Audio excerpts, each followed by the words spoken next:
Hey, what's up? I thought I'd make a quick video about tying up a split D-rig. It's one that I've only just started using myself. I'm hoping it's going to catch me some fish, and with a bit of luck it'll catch you one too. Okay, so we're going to start off by getting ourselves a length of monofilament line. This is normally tied up with coated braid.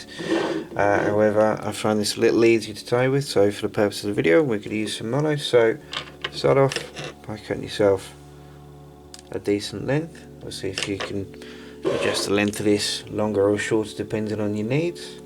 We're going to make ourselves a bit of a loop. You want that a couple of inches long there, so you've got enough loop to feed through and have a bit of a tag end sticking out the bottom there. So there we are, there's our loop, and we've got to get the tip there, it's really nice and small so that we can feed it through the eye of our bait screw. So I'm going to pass that through there like so,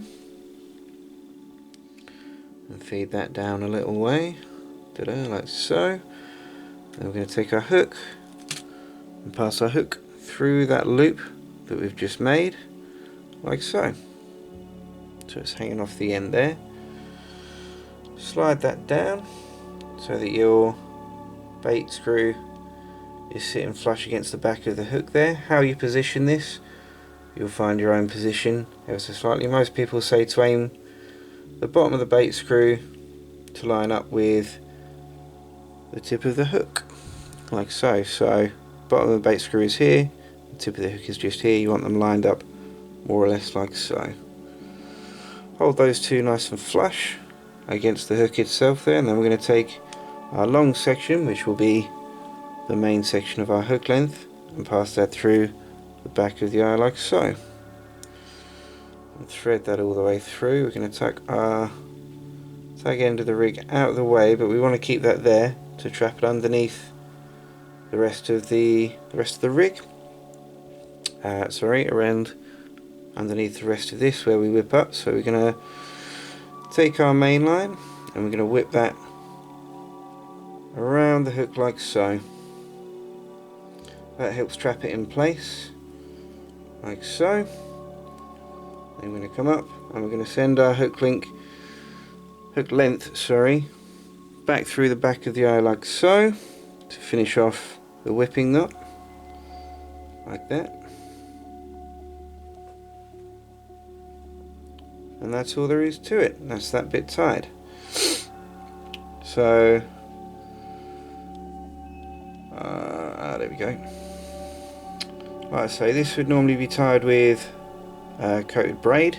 However, like I say, I've tied it up with some mono just for ease of demonstration. So that will now sit like so. Boilie can slide back and forth like that. The rig can reset itself if it gets blown back out. This tag end, you're going to trim that off nice and short, like so. I haven't got a lighter to hand, but if I did, we'd then just melt that end down to make it nice and large and blob it out of the way. Now, how you finish off, how long you like, put my teeth in, how long you like to have your length of your rig depends on whether you're fishing a bottom bait. You might like to have a little longer. If you're doing a pop-up rig, you may only want to have it so long. I'm going to tie a little bit longer in this case, again just for ease of showing.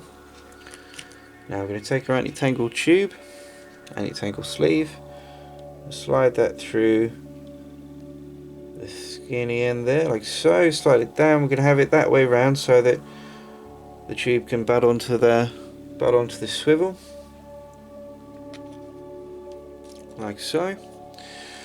So as per usual, I'm going to do a Paloma knot. Other knots are available there. You may prefer a grenade knot or a half blood knot or something like that, but as I say, I find that Paloma knots tend to work quite well for me. I've got very awkward fingers at times. So like you already know, sorry about bashing the camera with my leg there, slide that on like so. So we've got a nice big loop. I'm going to pass this underneath it like that, slide it through, keep it nice and tight between your fingers there. That helps to keep the knot nice and stable. Using our bait hook, we're going to slide underneath, hook it through,